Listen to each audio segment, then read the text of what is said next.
Imagine a hotel taller than the Eiffel Tower in Paris, a structure that was meant to be the pride of an entire nation, yet, in more than 3 decades, not a single guest has ever walked through its doors.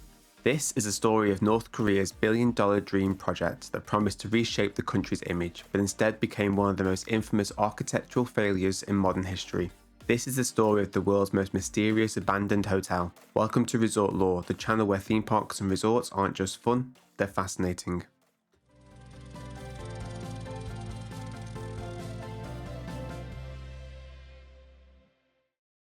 Rising over 1,000 feet, the Ryugyong Hotel dominates Pyongyang's skyline. It has 105 stories stretching higher than almost every building on the Korean peninsula, and can be seen from nearly every corner of the city. To the casual observer, it looks impressive, a shimmering pyramid of glass and steel, but beneath the glossy facade there is no working elevators, no guests checking in, no restaurants serving food. It's as if it's a giant shell. The Ryugyong is not just a building, it's a paradox, a skyscraper that has stood empty for more than 30 years. To understand why, we have to go back to the Cold War. In the 1980s, North Korea was desperate to prove itself on the world stage. Its rival, South Korea, was booming.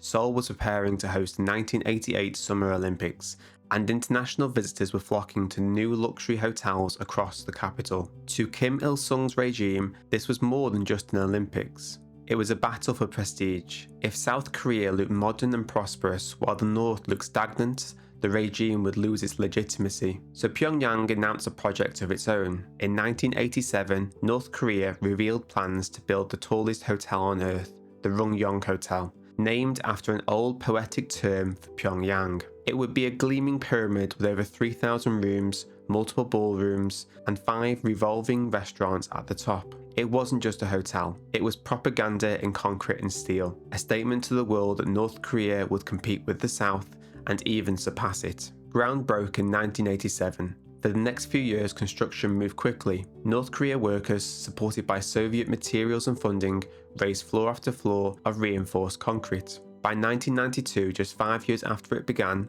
the skeleton of the Ryugyong Hotel was almost complete. At 105 stories, it was technically the tallest hotel building in the world. The regime promised that when finished, it would be able to host thousands of guests, international conferences and luxury tourism, a kind of North Korea Las Vegas in the heart of Pyongyang. For a moment, it seemed the dream was in reach.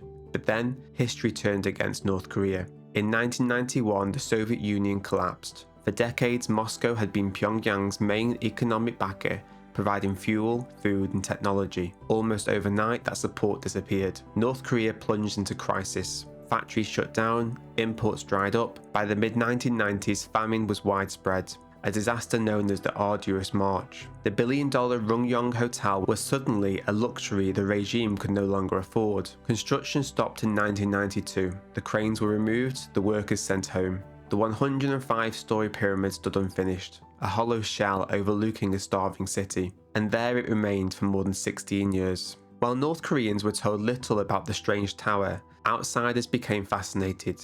Satellite images showed the massive structure looming over Pyongyang. Foreign journalists gave it nicknames: the Phantom Hotel, the Hotel of Doom. Rumours spread. Some claimed the concrete was poor quality and the building was structurally unsound. Others said elevators couldn't work in such a design. There was even suggestions that the hotel was impossible to demolish because taking it down would cause catastrophic damage to the city around it. For years, the Ryugyong Hotel was a silent embarrassment for the regime, visible in every photograph of Pyongyang, yet never acknowledged in official propaganda. It became the world's most notorious white elephant, the tallest empty building on Earth. Then, in 2008, something unexpected happened. North Korea struck a deal with Orascom, an Egyptian telecom giant that was building the country's first mobile phone network. As part of the agreement, Orascom invested in finishing the Ryugyong Hotel's exterior. Construction crews returned. Over the next 3 years, they covered the rough concrete shell with a gleaming glass facade. By 2011, the Ryugyong Hotel looked complete from the outside. Sleek, futuristic, almost beautiful. For the first time in 2 decades, there was hope that the hotel might finally open. But appearances can be deceiving. While the outside now sparkled, the inside was still empty. No wiring, no plumbing, no finished rooms. The glass facade was essentially cosmetic, a mask hiding the hollow core. In 2012, a German luxury hotel group, Kempinski, announced that they would manage the Ryugyong Hotel, but within months they pulled out, citing market conditions. In reality, it seemed the building was simply nowhere near operational. In 2018, North Korea tried again to revive the hotel's image, this time by turning it into a giant propaganda screen.